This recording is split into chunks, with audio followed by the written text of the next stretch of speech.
Hey everyone! Welcome back to RxRasha Pharma Basics. I am Dr. Rasha Abdelkarim, your specialty pharmacist guide through the world of cardiovascular pharmacology. Today we are tackling two of the most prescribed drug classes in medicine, ACE inhibitors and ARBs. You will see these everywhere, from hypertension to heart failure to chronic kidney disease. So let us make sure you really understand them. By the end of this video, you will be able to explain the RAAS pathway, tell the difference between ACEi and ARBs, identify their clinical uses, and confidently counsel your patients. What is the RAAS? Before we talk about the drugs, we need to understand what they are blocking. That means we need to talk about the RAAS, the Renin-Angiotensin-Aldosterone System. Think of it as your body's blood pressure control system. When blood pressure drops or when sodium levels are low, the kidneys detect this and release an enzyme called renin. Renin then acts on a protein from the liver called angiotensinogen, converting it into angiotensin 1. Now, angiotensin 1 is not very active on its own. It needs one more conversion. That happens in the lungs, where an enzyme called ACEi, which stands for angiotensin-converting enzyme, converts angiotensin 1 into angiotensin 2. Angiotensin 2 is the powerful one. It binds to AT1 receptors throughout the body and causes three major effects. It causes vasoconstriction, raising blood pressure. It triggers the adrenal glands to release aldosterone, which makes the kidneys hold on to sodium and water. And over time, it promotes cardiac hypertrophy and remodeling, which is bad for the heart long term. So the RAAS is a cascade that essentially tells the body to raise blood pressure. Our drugs interrupt this cascade at different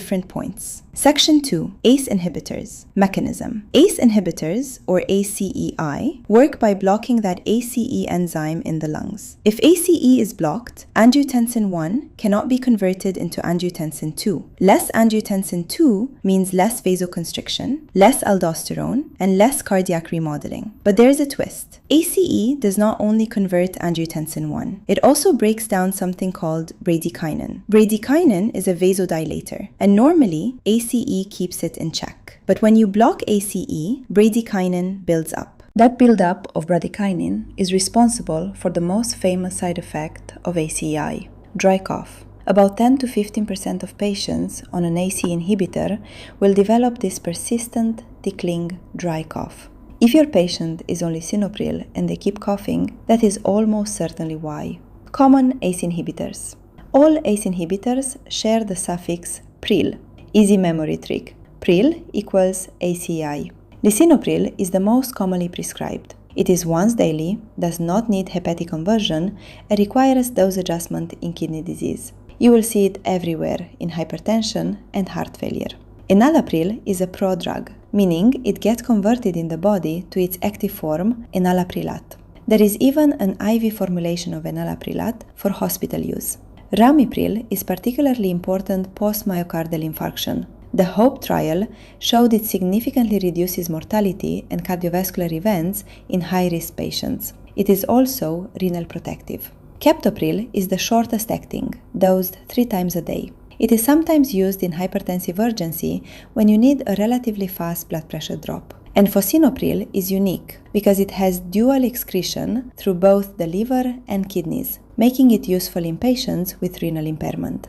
ARBs. Mechanism and comparison. Now let us talk about ARBs, or angiotensin receptor blockers. These work differently. Instead of blocking the ACE enzyme, ARBs block the AT1 receptor itself, the receptor that angiotensin 2 binds to. The key advantage, ARBs do not affect bradykinin at all. So they get the same blood pressure lowering and organ protection effects as ACEi, but without the cough.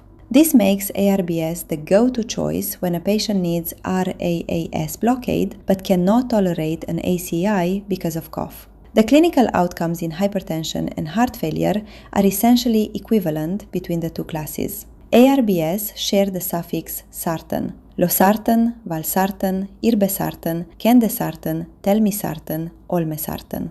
Losartan is interesting because it also lowers uric acid, making it particularly useful in patients who have both hypertension and gout. Telmisartan has PPAR gamma activity, which gives some metabolic benefits and is a good choice for high cardiovascular risk patients. You now understand the RAAS pathway and how both drug classes interrupt it at different steps. Coming up in Part 2, clinical indications, adverse effects, contraindications, and patient counseling.